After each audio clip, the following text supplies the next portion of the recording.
First, I want to call your attention to the San Andreas Fault. It goes from the upper left down to the lower right on there. This is an actual geologic plate boundary. The San Andreas Fault is the separation between North America and the Pacific Ocean, which includes things like Point Reyes and our ocean as well, and the Santa Cruz Mountains. And then, if you look at the sort of grayish area is the low elevation developed sort of flatlands of the Bay Area. And then along the foothills of the east side of the bay, you'll see the Hayward Fault. And then further over, you'll see the Calaveras Fault, which goes up about Highway 680 Valley. These faults are all interrelated. The movement of the Pacific Plate past the North American Plate is what creates them. The main break is the San Andreas Fault. So it's the biggest one, it has the biggest earthquakes. The Hayward Fault comes off of the San Andreas south of San Jose, spreads out from it, and you'll notice it sort of trails off into San Pablo Bay, and then there's another red line cloud, that's the Rogers Creek Fault. And one of the things that people talk about earthquake hazards spend a lot of time arguing about is whether the Hayward Fault continues into the Rogers Creek Fault or not. They don't exactly line up. But, you know, it always gets into this question of how big an earthquake you can have, and the bigger area of the fault plane that breaks, the bigger earthquake you can have. So, in terms of style of motion, the Hayward Fault is what we refer to as a strike-slip fault. And so this is meant on relative block motion, that they're not moving up or down, they're moving horizontally past each other. And there's two possible senses of strike-slip. It's what we refer to as right lateral, where the other side, as you look across, it moves to your right, or the way this is drawn, it is left lateral. The San Andreas Fault, the Hayward Fault, Calaveras Fault are all right lateral strike-slip faults. The Garlock Fault in Central California is a left lateral, as is the Alpine Fault in New Zealand that's caused major earthquakes around Christchurch. So this is significant earthquake hazard in a densely populated area. Every now and then somebody does a little show or something about it. And so you notice on this one, this is an estimate, it was put out by U.S. Geological Survey in 2007. So their estimate here was 63% probability of an earthquake of magnitude 6.7, which is big enough to cause damage, or greater, from 2007 to 2036. And of course, we're already most of the way through that time period. And so, which gets to another important point, which is our inability to predict these things. But they do, you know, the tension builds up over time, eventually it will happen. In Fremont, they actually had an earthquake festival a few years ago on the 150th anniversary of the 1868 earthquake, and they actually have a pretty good little earthquake trail in one of their parks there. And I'll give you some references at the end. But this one's significant because although the Hayward Fault's not as big as the San Andreas Fault, it's closer to more population.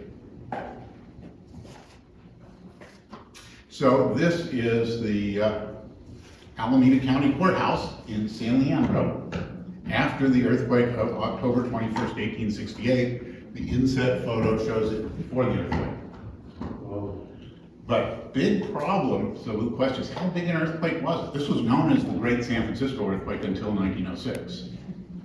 But it turns out to be a really difficult problem to figure out how big an earthquake was. The first seismometers were developed in the First World War actually to detect enemy artillery. And so if you look at our seismic records of earthquakes, they all start in the early 1920s when all this equipment got surplused out. And say Charles Richter at Caltech developed his scale in 1930. So something like the 1923 Osaka earthquake is one of the biggest ones we actually have a seismic record of. We don't have any seismic record of the 1906 earthquake, and we don't have any seismic record of the 1868 Hayward earthquake. Well, if you start going back to 1868, you say, well, we can look at the damage, for example, of this building, but you start talking to an engineer and they'll say, well, the mortar they used in 1868 wasn't what they use now, it was locally produced materials. It's really difficult to figure out how big an earthquake this was. And one of the more interesting pieces of research is one geologist has gone around to all these graveyards because some of the headstones snapped off. And two things, there's records of it, so you actually know how many snapped off, and they're natural stones, so the same kind of material that you'd use today, so that's a little different from that. So they've come up with some estimates, but But we really have great difficulty estimating how big an earthquake was. But we know it was capable of producing a damaging earthquake. And one of the things I find most interesting, if you look at newspaper articles from the time, there was a reference that the greatest damage occurred in places that were built on fill around the bay, which of course leaves you with a head scratcher. How many places were built on fill around the bay in 1868? Not much. Okay, and earthquakes can do weird damage. The high accelerations can separate heavy objects. This is one of the most unusual photographs of earthquake damage I've ever seen. This comes from the California Division of Mines and Geology report on the, it's titled Earthquakes in Kern County in 1952. And this was the Arvin Hatchby earthquake. It was a rail tunnel through there. Okay, now this was a fault where the motion was vertical. So you have a vertical component of the motion, which you wouldn't typically on a movement on the Hayward Fault. And it lifted up the brick wall of the rail tunnel. The steel rail went under the wall and the wall dropped back down on it. And that's, it was a pretty amazing one, and like you say, it's in all the engineering reports on the earthquake, so it's pretty well verified.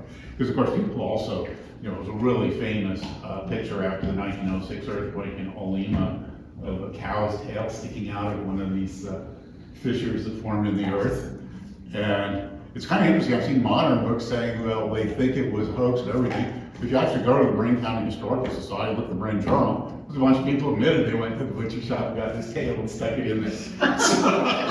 So you have to be careful when you look at these things if they really are real. But since we live in earthquake country, I always talk a little bit about public safety issues here. And so earthquake hazard factors, number one is poor construction. It's pretty amazing. The more recent Kanto earthquake in Japan, they had more than 5,000 buildings damaged. Japan has very rigorous earthquake codes. They went through with Japanese thoroughness looking at each damaged building. Not a single one was up to code. And I think you will find, if you look at the cypress structure that collapsed in the Loma Prieta earthquake, the reinforcing steel in that structure was not what the drawings called for, which smells like corruption when you see that. And so yeah, when it comes to earthquakes, corrupt building inspectors kill people. There's really no nice way to get around that. Okay. Safest materials are wood or steel because they are flexible. Most dangerous materials are unreinforced masonry, parts of the world where people build out of stone or mud blocks, which also think of California in the mission days.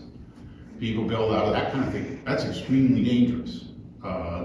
There was an earthquake in the late 50s in Agadir in Morocco. It was 5.5. We get a 5.5 here in California. Typically nobody gets killed or anything. Thousands of people were killed because it had a lot of stone and mud brick buildings. Whole neighborhoods just collapsed. So construction is really important. The next most important factor is substrate. People tend to worry about how far they are from the fault. And you're going to find that, by the way, we're not very far from it here at all. We're about a block from it. And if you're on top of the fault, the wrenching movement of one of these strike slip faults is going to rip your building apart. If you were just a little bit away from it, the earthquake occurs on this more or less vertical plane, goes down maybe 10 kilometers and along, 20, 30 kilometers of length. So it's radiating from this whole planar. So actually, whether you're a half mile from it or a mile from it is much more important what you're built on. And the observations, like I say, even in 1868, is that places that are built on fill have a lot more damage. And we saw it with Loma Prieta. You had a lot of damage in an area of the San Francisco Marina. It was not only built on fill, it was poorly designed fill. What it was a place where they had dumped debris from the 1906 earthquake. So soft substrate really increases the magnitude of surface waves. And of course, somebody like me with a degree in seismology, I live kind of a stone's throw from the Hayward Fault, but I also live in the place that will have the least amount of shaking according to the supercomputer modeling they do at Lawrence Livermore Laboratory, which is the hill that would be Chabot Ridge and on toward like the Three Crosses Church, because it's made out of a lot harder rock. It's made out of gabbro, which is one of the hardest rocks we find in the Bay Area. So hard substrate makes a big difference on soft substrate. A friend of my wife's, elderly woman, lived near the top of Potrero Hill, San Francisco. We had the Loma Prieta quake. We were all worried. My wife called her and 2 different tries, she hadn't answered the phone, she didn't hear very well. She finally gets the phone, and, my wife's sweating, well, how did you do on the earthquake? Response, what earthquake?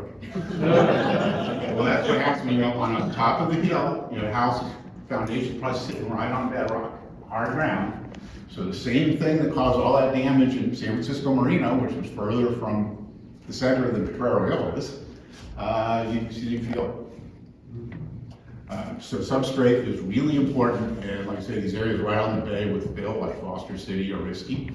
If I had to pick probably the riskiest earthquake neighborhood in the entire Bay Area, it would be Seadrift at Stinson Beach.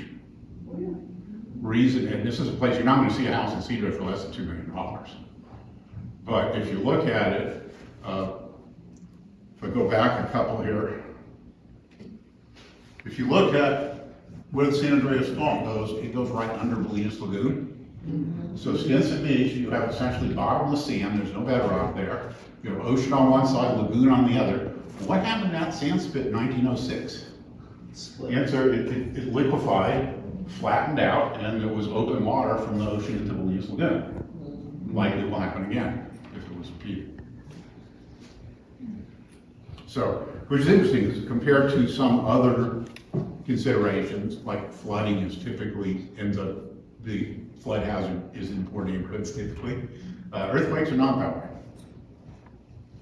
And as we saw in Southern California, fires aren't either. And so water saturated sediments in particular, we vibrate and they essentially liquefy. And those cause just extreme damage when that happens. Construction is critical. This is from the American Society of Civil Engineers report on the Caracas, Venezuela earthquake of 1967. My father was a civil engineer, was a specialist in earthquake resistant buildings. He was part of the team that went down on this one. You had 2 different, this Palace Corbin Apartments, you had 2 different buildings. The difference was one of them on the bottom floor had cars parked there, and so they had these columns, and the whole building's built on tile buildings, 2-foot thick columns. The other one, they were used as storage units, and they put tile walls, and this hollow tile construction, it's picture something like a roofing tile, but it's like tubular, sort of square in cross section, and these are cemented together. They use a lot of these in Venezuela for some reason. And they had put in these tile walls in between the columns in order to close off the storage units. And you look at that as tiles, they can't have that much strength to it, but the difference between having them and not having them, 2 identical buildings, one collapsed, pancake, killed 25 people. The other one is standing in the background there with sort of stairwell with a little open area there. Yeah. And so a little bit of extra shear strength makes a big difference.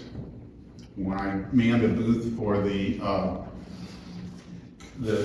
earthquake, for Northern California Geological Society, when they had the Earthquake Festival in Fremont, look at other booths there as insurance companies. The one that sort of made a lot of sense to me was Simpson Strong Tie. Their booth, they're selling steel strap ties because, people tend to run out and buy earthquake insurance, but things you can do with your house. You can see a little difference in rigidity makes a huge difference in the outcome, and you'd much rather not have a problem than have a problem and have to collect insurance money. Okay, so the next part, we're going to actually look at the fault. It runs parallel to East 14th, and about 3/4 of a block the other side of it. We will walk down Montgomery to Sunset. So two long blocks down to Sunset. We'll go up Sunset, cross the fault, go along, and we'll go back down Simon and cross it again. It also, there's great photos like of this USGS reference that I put on here on Rose Street, where that's where the people from Cal State East Bay were actually measuring the offset of the curbstone, and then they jackhammered it up and put a new curbstone there. I think there was comments in the local geologic community that maybe the problem was they called it Hayward Fault, and so the city of Hayward has to hurry up and cover this up. We call it like everybody's fault, it would be such a hurry to hide it. So anyway, let's go out and take a look at it.